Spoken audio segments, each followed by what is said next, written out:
Cordial saludo, profesor y compañeros.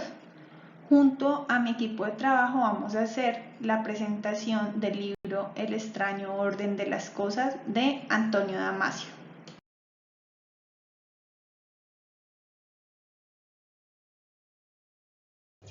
Nos corresponde a nuestro grupo explicar el libro denominado El extraño orden de las cosas del autor Antonio Damasio. Antonio Damasio es un profesor y doctor en neurociencia, psicología y filosofía.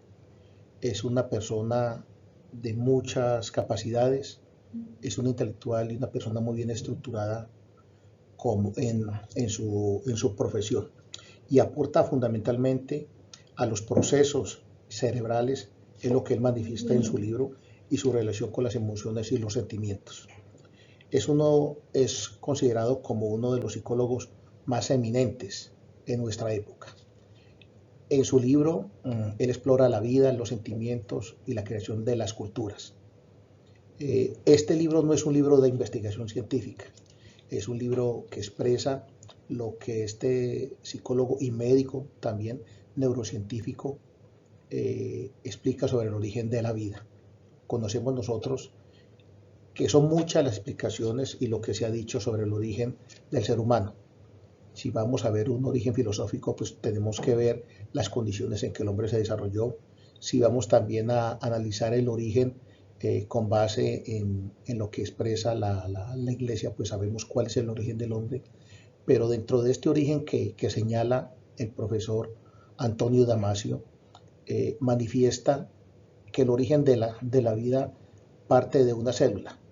Pero nosotros, para entender mejor este libro, debemos tener al menos idea en dónde se ubican ciertas estructuras mentales básicas de nosotros y en dónde está ubicado el sistema nervioso, qué es y qué son las bacterias, etcétera, en general.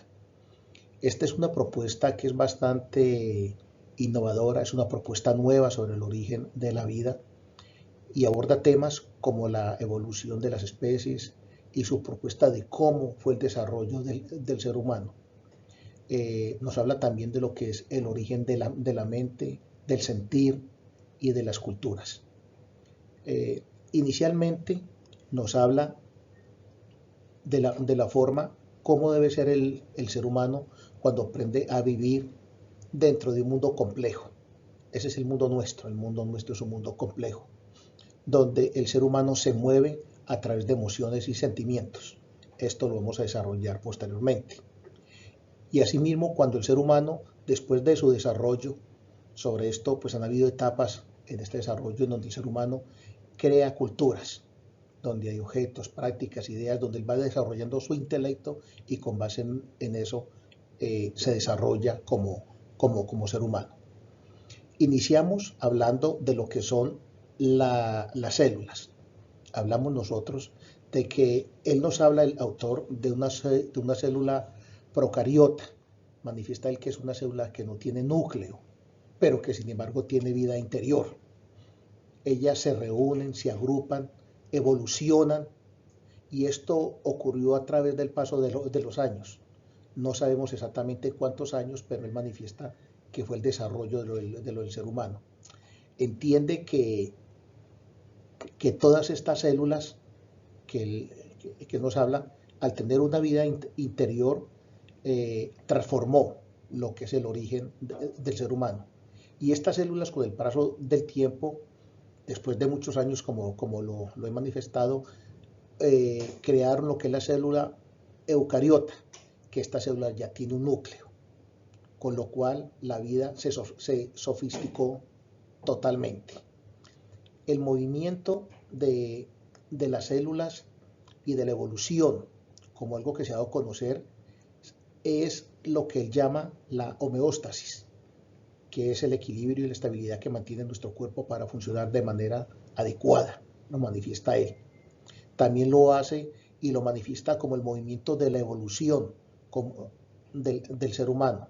También tenemos nosotros de que dentro de otra de las definiciones y la fuerza que es, se refiere cuando relaciona las culturas con los sentimientos y refuerza las condiciones con la naturaleza, se hace a través de la homeostasis, con la cual se permite profundizar la humanización del mismo ser humano. Es claro que cuando él manifiesta todas estas actividades como movimiento de la evolución, él lo da a conocer como algo importante que juega un papel en todo el proceso evolutivo del ser humano hasta el presente.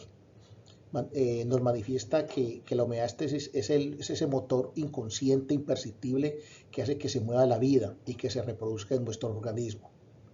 Manifiesta también de que cuando la célula dio un paso en el desarrollo complejo de lo que es el ser humano, y se creó el sistema nervioso que tenemos todos, ha sido algo que se dividió y que dio como resultado algo fundamental y que le da importancia, ya que desde ahí se crean unas funciones autónomas que tiene el ser humano. Consciente o inconsciente, lo manifiesta él, pero hace que eso se mueva y que mueva la vida y se reproduzca todo nuestro organismo. Manifiesta también de que cuando la célula adquirió un núcleo, dio un paso al desarrollo completo de lo que es el ser humano. Le da mucha importancia a las funciones autónomas que componen también y a la función central que lo compone el cerebro y la médula espinal. Manifiesta también el autor que cuando el desarrollo del ser humano, al desarrollar el sistema nervioso, le permite tener unas imágenes,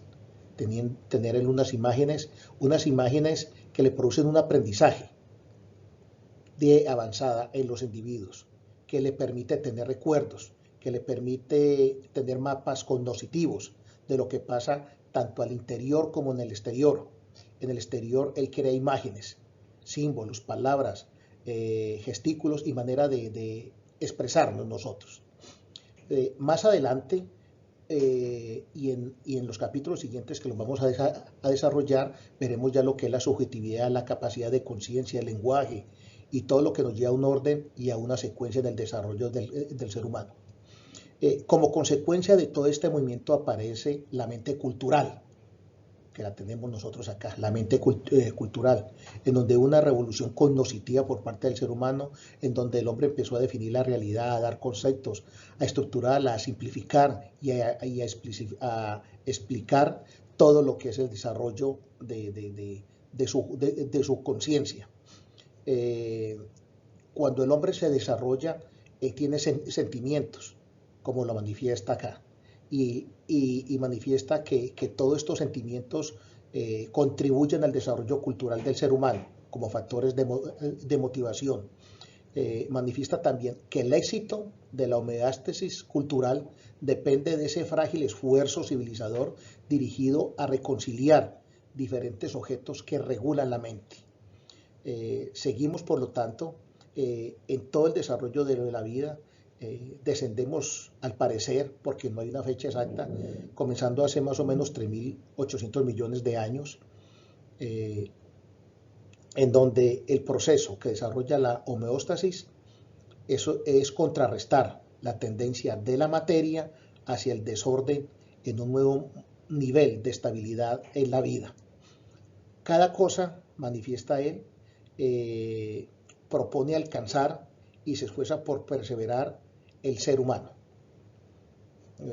Fundamentalmente esto es lo que estamos viendo en esta parte de lo que es la condición humana y una región improbable, y le doy el paso siguiente a mi compañera que ya va a profundizar sobre alguno de estos aspectos que acabo de señalar. Continuando con lo que dice mi compañero Luis, Antonio Damasio también nos habla de la importancia de las imágenes mentales, donde desde la percepción y el lenguaje se entrelazan, ya que pues las palabras y frases están compuestas de imágenes mentales que representan objetos y eventos.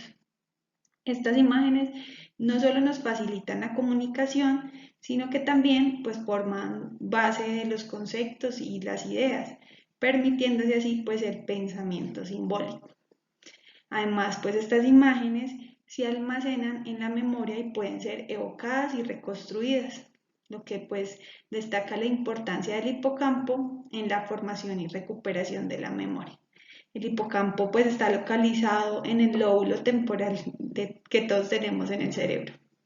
Finalmente, pues las imágenes pasadas y presentes se combinan en relatos y narrativas que pues influyen en nuestra comprensión y recuerdo de la realidad. Continuamos con la relación entre el cuerpo y la mente y cómo esta relación influye en la experiencia humana. Entonces ahí en la interconexión entre cuerpo y mente pues se explora el cuerpo y la mente, ya que están pues interconectados y cómo pueden pues influirse mutuamente. Desde el tipo de vista de la percepción sensorial pues se discuten cómo los sentidos del cuerpo influyen en dicha percepción y la experiencia mental. Desde la experiencia emocional se examinan cómo pues dichas emociones se manifiestan en el cuerpo y cómo afectan la experiencia mental. Desde la conciencia corporal pues se analiza la importancia de la conciencia del cuerpo y la experiencia subjetiva. Y desde el impacto de la salud mental nos indica que se considera como la salud física del cuerpo que puede pues afectar la salud mental y viceversa. Acá es bien importante el tema que nos habla, ya que se explora la profunda conexión entre el cuerpo y la mente y pues cómo esta relación moldea nuestra experiencia y percepción del mundo. Antonio Damasio también nos habla de la formación y el funcionamiento como tal de la conciencia humana, donde la naturaleza pues de la conciencia es un tema complejo que involucra pues la exploración de cómo surge la mente humana como tal. Pues este fenómeno está estrechamente vinculado con diversos procesos cognitivos como son la percepción, la memoria, el razonamiento, los cuales pues contribuyen a nuestra experiencia consciente. Además, pues la relación entre la conciencia y las emociones es fundamental, ya que pues estas últimas influyen significativamente en nuestra experiencia consciente. Un aspecto importante pues a considerarse en el desarrollo de la conciencia del yo, ya que pues él juega un papel crucial en la comprensión de la experiencia humana. Desde la perspectiva filosófica pues existen diferentes enfoques y teorías sobre la naturaleza de la conciencia y el yo, lo que pues añade una capa adicional de la complejidad y pues el fascinante campo de estudio como tal. El autor también nos habla de la memoria y su papel en la mente humana. Él nos explica de la naturaleza de la memoria y explora qué es la memoria y cómo funciona en el cerebro de cada uno de nosotros. A partir también de la formación de recuerdos, donde pues se examinan los procesos mediante los cuales se forman y almacenan los recuerdos en el cerebro. Él también nos expone los tipos de memoria, los cuales se analizan pues los diferentes tipos como son la memoria sensorial, la memoria a corto plazo y la memoria a largo plazo. Aborda el tema específico de la recuperación de los recuerdos y donde se discute cómo se recuperan estos recuerdos almacenados y qué factores pueden pues influir en la precisión de esta recuperación. El papel de la memoria en la identidad, ya que este también es considerado como los recuerdos que contribuyen pues a la formación de la identidad y de la autobiografía de cada una de las personas. El autor pues profundiza en la importancia de la memoria y en la construcción de la experiencia humana y la formación de la identidad personal como tal. Ahora continuando con el capítulo 7, nos encontramos con el afecto. El afecto es un mundo paralelo donde los sentimientos viajan junto a las imágenes en nuestra mente. Los sentimientos son causados por los procesos vitales de nuestro organismo que se experimentan como sentimientos espontáneos. También hay respuestas emotivas derivadas de los estímulos sensoriales a los que estamos expuestos como los olores, sabores y estímulos auditivos o visuales. También son causados por la interacción del cerebro entre el mundo exterior y el cuerpo, y de esta manera generamos sentimientos de emotividad reflejados en estímulos, emociones o sensaciones. Los sentimientos retratan el interior de nuestro organismo. los cuales están infundidos por la valencia, quien traduce el estado vital en términos mentales, y es quien define el sentimiento y el afecto, por lo que somos capaces de definir si algo es agradable o no, por lo que el cerebro puede considerarse un panel de control afectivo. Los impulsos, las motivaciones y las emociones suelen jugar un papel muy importante en algunas decisiones que uno supondría que son racionales. Esta emotividad es intrínsecamente social a pequeña o gran escala. Como tal, el deseo, la preocupación, el apego, la tristeza y el amor operan netamente en un contexto social, por lo que la capacidad social son ese conjunto de comportamientos indispensables para la creación de respuestas culturales, por lo que podemos deducir que la emotividad está directamente relacionada con el bienestar del ser. Ahora vamos a ver la construcción de los sentimientos en el capítulo 8. El cuerpo, la mente y el cerebro influyen entre sí al ser un único ser, por lo que los sentimientos pueden alterar el flujo mental como la imaginación, la atención y el recuerdo. Los sentimientos se construyen a partir de la interacción entre el cuerpo y el cerebro a través de la integración de señales sensoriales, haciendo partícipe a la mente y al sistema nervioso, quien cartografía de manera multidimensional los fenómenos del cuerpo y sus tejidos junto con los fenómenos neurales. Pero los sentimientos no son solo procesos neurales. El cuerpo es fundamental, por lo que involucra otros sistemas como el inmunitario y el endocrino. Es por eso que el autor hace una crítica a la ciencia, a la desatención del tubo digestivo en este proceso, ya que existe una comunicación entre el sistema entérico y el nervioso. Este sistema entérico, que se encuentra en el estómago, juega un papel importante en cómo nos sentimos y cómo es nuestro estado de ánimo. Este sistema produce el 90% de la serotonina del cuerpo, que es un neurotransmisor clave en trastornos del afecto. Los sentimientos son moldeados por la experiencia en un entorno cultural y social, los cuales permiten la regulación de la vida fisiológica y social, los cuales pueden guiarnos hacia los comportamientos que mejorarán nuestra homeostasis global, haciéndonos seres humanos más responsables de nuestro futuro y del futuro de los demás. Los sentimientos viajan en ambas direcciones, entre agradable y desagradable. Acontecimientos positivos como conseguir algo que siempre habíamos anhelado nos conlleva a que nuestra fisiología se mueva a terrenos beneficiosos, o por el contrario, la pérdida de un ser querido puede conllevar a perder respuesta inmunitaria y nos puede poner más expuestos a los riesgos cotidianos.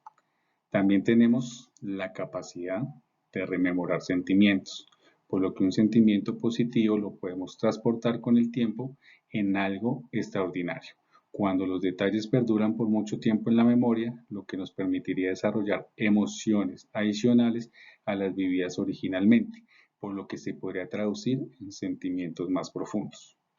No todos suelen tener esta capacidad.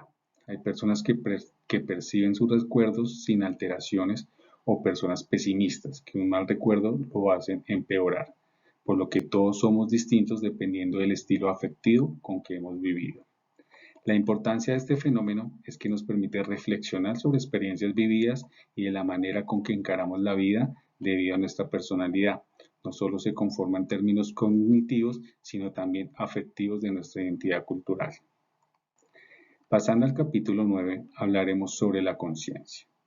Este es un estado mental natural que le permite a las personas supervisar sus pensamientos desde su propia perspectiva subjetiva ligada a la experiencia. La conciencia, según el autor, es considerada el teatro de nuestra mente, y los espectadores somos nosotros mismos, y algunas veces podemos percibir que hay otra parte de nosotros observándonos a nosotros mismos. Es una analogía bastante confusa. La subjetividad y la experiencia son los principales componentes de la mente cultural, y la ausencia de alguno de los dos, la reflexión que se requiere para la creatividad, no es posible.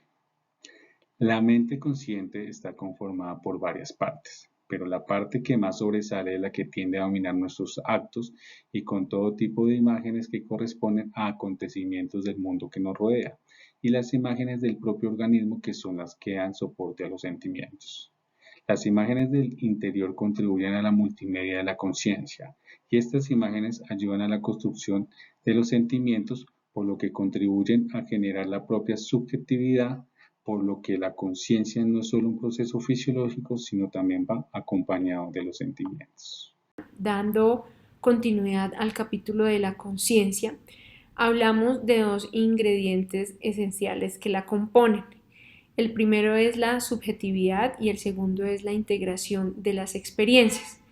La subjetividad decimos que es un componente indispensable para la conciencia, ya que no solo percibimos el mundo a través de nuestros sentidos, sino también experimentamos percepciones de manera emocional y subjetiva. Esta subjetividad se basa en dos elementos esenciales también.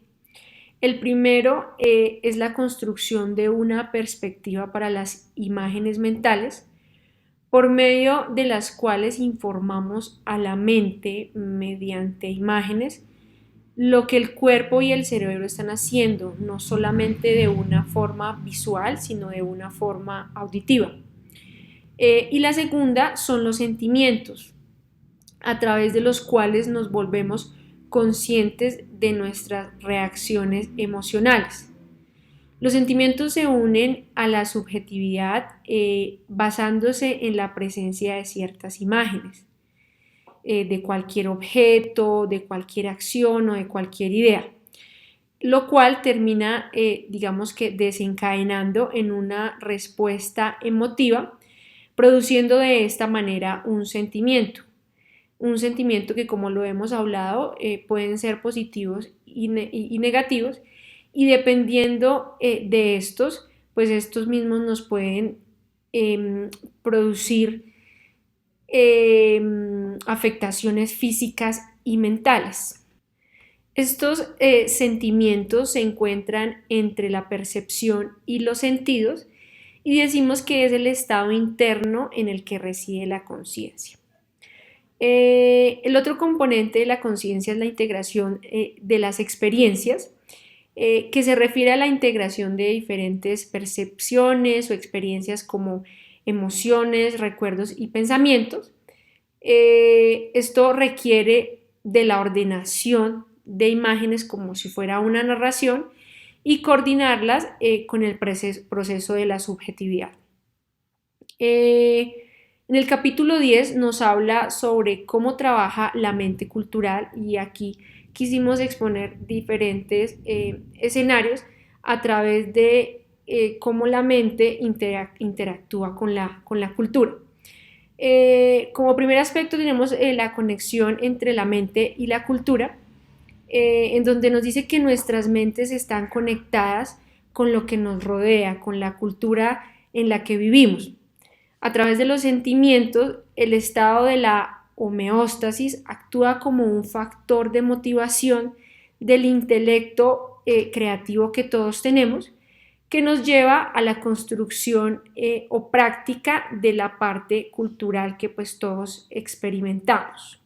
Hablamos también del lenguaje, la comunicación y la imaginación, a través de los cuales podemos transmitir e intercambiar información dentro de la cultura.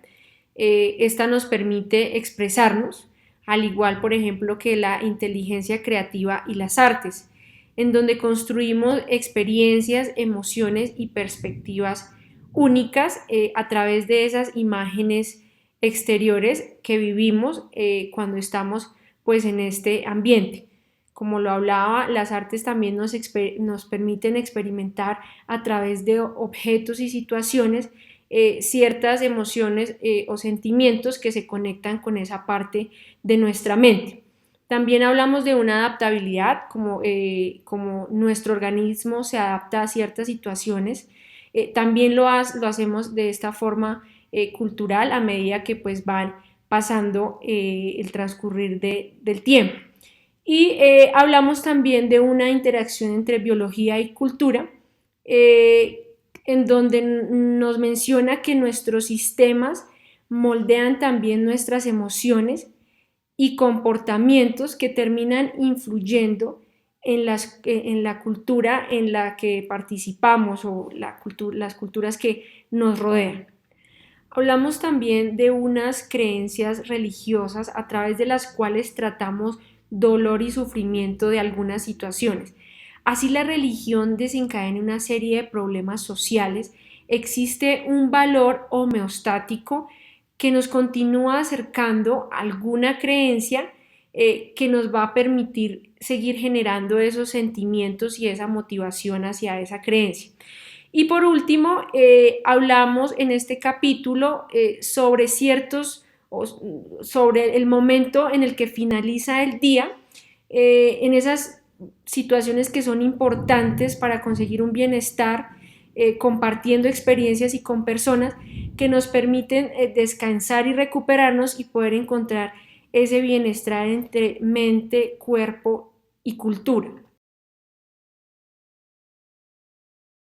Para continuar, el capítulo 11 nos habla sobre la medicina, la inmortalidad y los algoritmos, en donde nos dice que la medicina no solamente debería destacarse por buscar el bienestar y la salud humana y física, sino también emocional y psicológica para aumentar o mejorar la percepción humana. Por otro lado, en cuanto a la inmortalidad, nos dice que es una magia y que si se eliminaríamos el motor de la homeostasis, dejando de dolernos o de sentir ese sufrimiento por causa de la muerte. Se habla de que esta inmortalidad podría lograrse a través de legados que se dejan en la sociedad y las conexiones emocionales que se crean con los seres humanos. Siguiendo con el tema algorítmico de la humanidad. Entonces el autor indica o se refiere que a uno de los avances en la ciencia del siglo XX es el descubrimiento que algunas estructuras físicas y de comunicación se basan en algoritmos y utilizan códigos, como por ejemplo el código genético. En muchos aspectos del embalaje de los organismos naturales y de comunicación se basan en algoritmos. Asimismo podría ser como la robótica y la inteligencia artificial, pero se ha generado una idea errónea en pensar que los organismos naturales sean reducibles a algoritmos. Los robots siempre han estado al servicio de la humanidad realizando ciertas actividades. De hecho, hay robots con comportamientos cuasi humanos, pero son carentes de sentimientos porque estos son propios de los seres vivos. Capítulo 12 sobre la condición humana ahora. En este capítulo el autor nos muestra dos ópticas. Una que es que se podría llegar a pensar que estamos en el mejor de los tiempos para vivir por los avances tecnológicos y por los descubrimientos científicos. Asimismo por el acceso al conocimiento que se encuentra en su punto más álgido. Esto nos podría llegar a dar a pensar de que podríamos vivir de una manera más cómoda y confortable, pero no es del todo así. Hay otra óptica que él dice que hay circunstancias que viven ciertas personas que no podría llegar a pensarse eso. Él cita o dice básicamente sobre la pobreza que viven algunos seres humanos. También otro aspecto que preocupa es el de la quiebra, él le denomina así, quiebra de la moral y de los valores, y cita dos ejemplos de los abusos de los créditos hipotecarios que se presentó en el año 2007 y de la crisis bancaria del año 2008. Otro aspecto acá que él toca es el distorsionamiento de las noticias y de los asuntos públicos. Las noticias distorsionadas, la información tergiversada y de los asuntos públicos, digamos llamándolo así, se hace todo un show mediático. También dice que el manejo de la información lo tienen algunas compañías y este se hace a través de flujos manejados por algoritmos, lo que también puede llegar a reducir la calidad de la información. También indica que la educación ha perdido calidad, que cada persona tiene acceso al mundo a través de su dispositivo móvil. También se refiere Aquí hay algunos sentimientos propios de las sociedades, como es la hostilidad y el conflicto. Trae a colación un concepto que se llama punción de muerte, que es básicamente la destrucción y la desintegración de lo vivo. El autor manifiesta que la Internet y los medios de comunicación digital deberían contribuir en algo positivo y deberían ser más una bendición que una maldición. También dice o propone que podrían haber una cierta solución al respecto, y es sobre el tema del comportamiento colaborativo, comportamientos cooperativos, el manejo en la resolución de conflictos. Capítulo 13. El extraño orden de las cosas. Aquí Antonio Damasio nos dice que, o trae a colación dos hechos para pues darle título a este libro, El extraño orden de las cosas, y es que hace más o menos unos 100 millones de años los organismos unicelulares ya demostraban comportamientos similares o parecidos a los sociables. Asimismo, como hace 100 millones de años, algunas especies de insectos también demostraron comportamientos y prácticas sociales. También dice que los sentimientos y la subjetividad dependieron de la aparición de los sistemas nerviosos, y que los sistemas nerviosos le abrieron puerta a las imágenes y a las representaciones. Es decir, que una cosa conllevó a la otra, y que finalmente lo que él hace es una reordenación de sucesos para ayudar a la explicación de la humanidad a través de la biología convencional y el pensamiento evolutivo convencional.